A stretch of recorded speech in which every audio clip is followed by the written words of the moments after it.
tonight. But yeah, so if you are joining me here live tonight, I'm really glad that you're here with me. If you are watching the replay, then just comment replay and let me know where you're from. So what's the weather like in Michigan? It is very, very cold here in Saskatchewan, Canada. Let me know.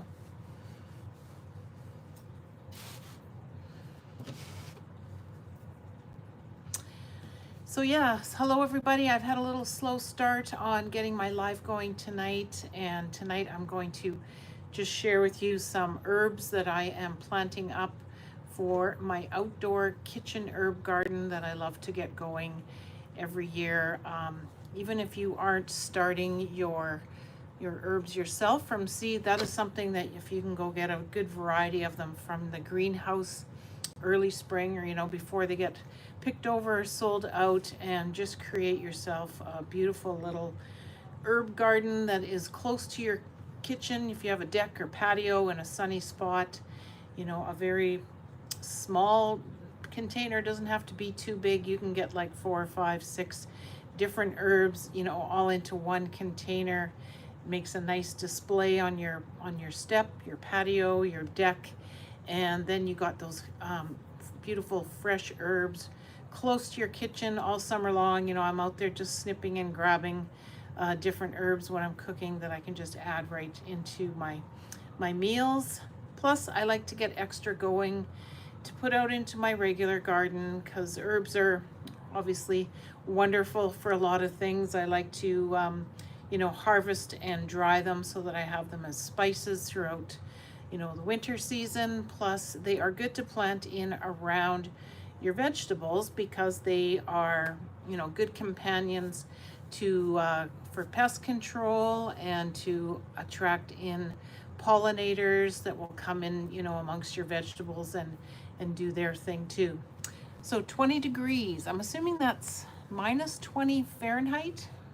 I'm in Canada, so we're on the metric system, but today and yesterday, probably the coldest days of the year, and I think Saskatchewan was the coldest place in North America. So that was it was about minus 37 degrees Celsius yesterday morning. I had to drive to work in those kind of temperatures. So I think with Fahrenheit, that's close to minus 30 or something Fahrenheit. I know the colder it gets, or the lower it gets in the Celsius, the closer it gets to that Fahrenheit temperature. So very cold, but you know what? We can still grow things indoors, get things started, get excited about spring because it is coming. We always have to go through this horrible time of winter, and but spring always comes, and then it's beautiful for about 7-8 months of the year here where I live. So I just do what you can indoors to keep your thumbs green. I got my hydroponics over here. I got some tomatoes, some cherry tomatoes in this hydroponic system. It's like an arrow garden. Those will be ready. They're starting to just turn and ripen, so I'm going to have some tomatoes pretty soon. And I've got onions, celery, flowers all started. So right for me now, when we're looking at when my last frost date is, which is the May long weekend, is what I use as my last frost date, about May 15th, I think, according to the Farmer's Almanac, is the last frost date for my area here, Zone 3, Saskatchewan. So I'm about 10-12 weeks from that date. I just use a calendar like this to keep track of how far we are away from that last frost date. So right now, when we get into February, we're still 1 week, 2 weeks left of February.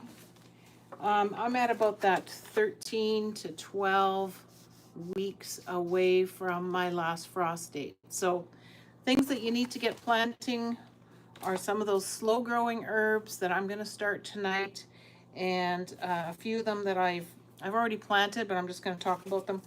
But one that, if you are wanting to grow rosemary or thyme, Those two herbs are very slow to get going.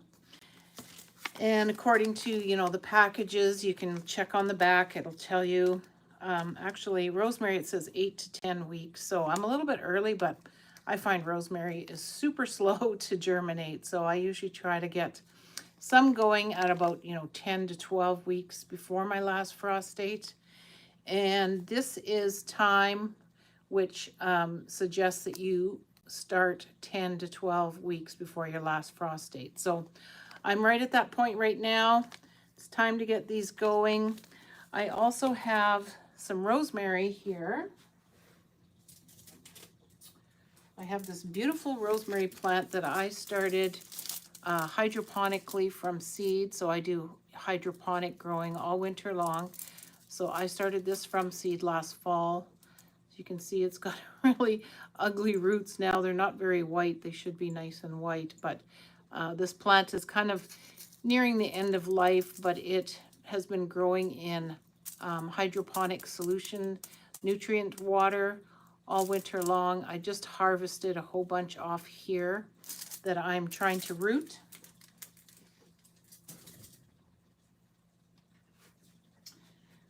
So today I just pulled a bunch of my rosemary out and just peeled off a bunch of the leaves here from the bottom so that you have a bunch of little nodes there. Just sticking it in water, and in a few weeks it should start rooting itself, and those can be transplanted into some soil and get those ready to go outdoors. So if I don't have success with the ones I'm starting from seed, then this is my backup plan for rosemary. I find it super slow. This took a long time, all winter long, to get this plant. So if you live in a cold growing zone like me, this kind of a herb will not survive the winter. It's just too cold here. I think it's more hardy to zone 7 or higher.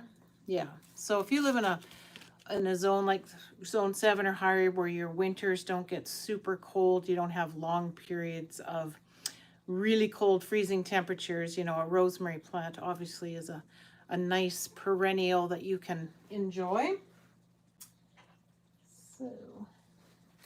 So other thing I did was the thyme, and that is another, perennial that will grow in warmer zones and survive the winters. It doesn't say which zones, but I'm going to go again with probably that growing zone 7 or higher, that has, winters that aren't super cold. I'm not sure, Tanya, if you have any kind of herbs like these that survive your winters. Maybe your winters aren't quite as severe as ours, but that's one of the things about, where I grow. A lot of things that they are perennials in warmer growing zones don't survive our winter here. So I have to start them every year from seed and just regrow them every year. So that's what I'm doing there. Another thing that I'm trying, that I like to just have in the garden and as a plant on my patio or deck, because it's good for deterring mosquitoes and bugs, is some lavender. I also like to harvest this for making salves and soaps. I do a lot of herbal infusions with different herbs that have some nice scent. So you're in 6A. Oh, so you're not too bad. Pretty nice climate there, I'm sure. So yeah, so I'm going to try some lavender. Again, it's one of those slow growing herbs that it says about 8 to 10 weeks before last frost date. So I'm going to try getting some of them going as well. And the other thing I'm planting today is some creeping thyme. So what this is this is more of a cover crop that, is good to grow in cracks or around in rows, in between garden beds, or if you have, like, say, some cracks between stepping stones. I've heard of a lot of people having good success with this, even here where I live, planting it in those areas, and it will, survive the winter and come back. So it is something I'm just gonna, it's one of those new things. I like to try something new every year. So Creeping Time is going into my things tonight. And the last thing that I've lost here now is some eucalyptus. This is another thing that is very hard to grow, and you definitely would not be able to grow it outdoors here, you know, in the early spring or late fall. So I usually start eucalyptus indoors, try to get a few of them going, make up some nice little pots of them, and I like to give them as gifts to friends, usually on Mother's Day, to my girlfriends. Give them a little eucalyptus plant that they can keep on their patio for the summer. It's kind of just a temporary thing that we can enjoy, harvest off some of those nice branches and use them, you know, in your shower, or just enjoy the smell of them while you can. So I'm going to start some of those. Again, that's another 10 to 12 week before last frost date that these need to go. So today I just wanted to talk about quickly some of the containers I'm starting to use. This is a bit of a promotional thing, but I just wanted to thank the Be Grit company who sent me some of these to try for free in exchange for an interview, or sorry, in exchange for a review on their product. So the other day I received some of these seed starting trays. As you can see, they got the mesh bottom here, and then there's the solid bottom ones here. So I'm really looking forward to using these, because one thing that I really liked about them right away is they're very deep. As you can see here, I like to use, I don't have any here, but I do a lot of my tomatoes and peppers in solo cups. So they're, you know, tall, tippy cups.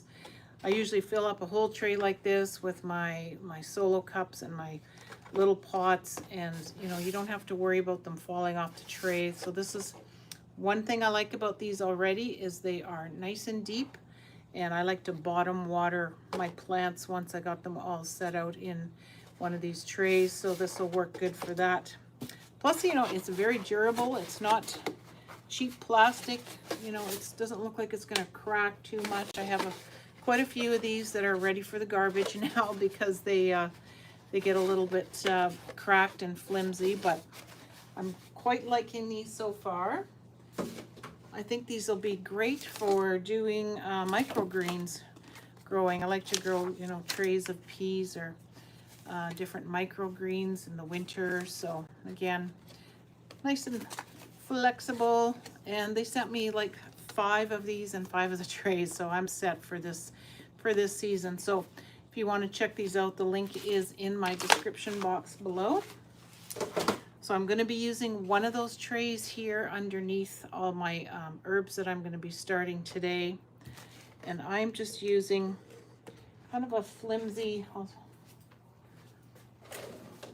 I won't try to pick that one up, but I just have these, so 2 of these will fit into a tray like this. So that's kind of nice. And I'm just going to plant up all this half tonight with the stuff that needs that 10 to 12 weeks start. Then I can take the other half and fill this up with my seed starting mix, and do those other herbs that are around that 8 to 10 weeks, 6 to 8 weeks. So I have herbs like basil. Got to have lots of basil. Basil's great to plant in around your tomatoes in the garden to deter pests. I guess the scent of them or something kind of keeps those bad bugs away from your tomatoes. Plus you can harvest basil and use it all summer long, dry it out.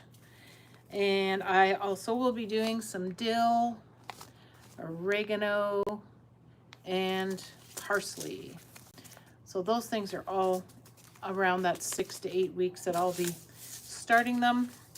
So I won't be doing those tonight, but basically all I've done here, and I didn't want to bore you with watching me plant seeds, so I did a lot of them beforehand.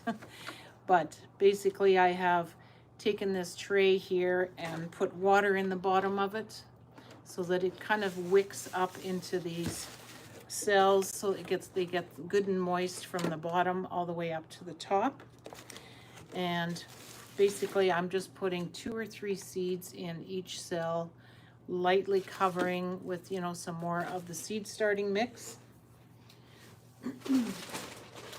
So this is just a basic seed starting mix. It doesn't have all the extra nutrients in it, and it's very fine and light, so that's good for your seed startings because it's not too heavy. The seeds don't need that nutrition when they're first germinating, so just using a light seed starting mix is, you know, highly recommended to do it in these small cells until you transplant them. And I also do a little light sprinkling of the vermiculite all on the top of this once I have planted in the seeds and done a light layer of the seed starting mix on top. Then I just sprinkle some of this vermiculite on top. That kind of keeps the moisture in, and it kind of prevents that damping off problem that if your top of your soil gets too moist with the, you know, the watering, the humidity, and the grow lights, once they start shining on them, you sometimes get that green bacteria or whatever it is growing on top, and that can attack, you know, the little tiny stems of your seedlings and kill them off. So putting a light layer of vermiculite on top is a bit of a preventative measure that I like to do. It also kind of adds a little layer to the top, and you don't want to blow away those seeds by using, you know, a heavy spray or pouring water on top. So I always, you know, just top water a bit with spray bottle like that. Make sure you keep the top moist.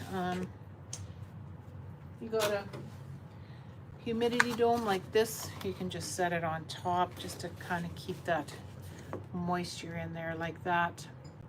And so that works good. And then, you know, I don't put it under grow lights right away until they start to germinate. Then I will remove the dome and get them under some grow lights, which I need to make room for because I'm starting to run out. I got some going on here, so I have my pansies and petunias underneath a set of grow lights here, and these are just LED shop lights. They're not specific grow lights, they're just shop lights I bought at Lowe's, Rona's, that work great, and they're cheap. They don't get too hot, they're energy efficient, and they work great for seed starting. I've been using them for years.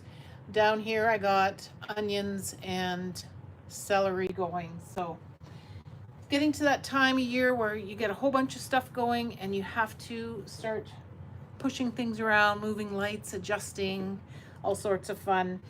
Where I live here, you know, it's not quite enough sunlight and warmth to use a window to start my seeds, and I find that they can get really leggy if you're just using, you know, your window. I don't know if you have a really, you know, good south facing window that gets 6 to 8 hours of really good sunlight. Of course, every day you never know if you're going to get all that sunlight or not. So if you can do grow lights, you know, that's the best way for these kind of things that you have to start, you know, 10 to 12 weeks before you can transplant them outside. So grow lights if you have to, but again, if you are wanting to do a kitchen herb garden and don't want to start things from seed, then, you know, go to the greenhouse. You can usually get the oregano, basil, thyme, all these ones that I showed you tonight.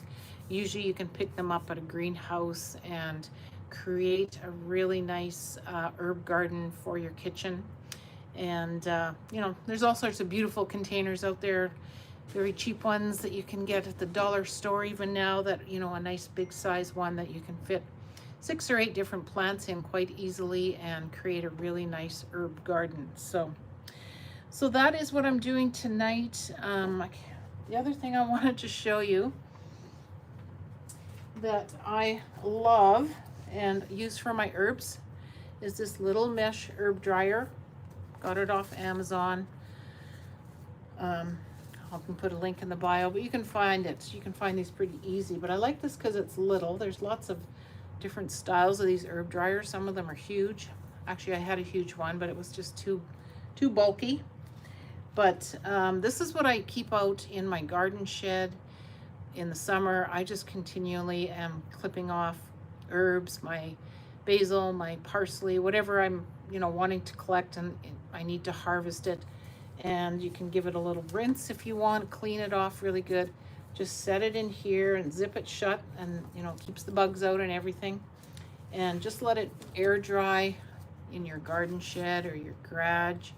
And when it's dried up, you can throw it in a jar and just start collecting herbs all summer long, and in no time you have a good stash for the whole winter.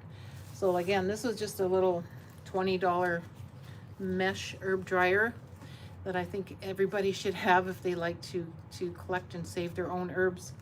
I keep it downstairs here because all winter I usually have herbs going in my arrow garden, and I got more herbs than I know what to do with most of the time. But yeah, so this is just something I recommend. And so that is probably about it. I just wanted to thank all the people in my Gardeners Growing Together community. You'll see the link in the description box. I don't know, because my live is all screwed up here now. I'm not sure if you guys can see anything in the description box now, but we have a community called Gardeners Growing Together. It's on the school app.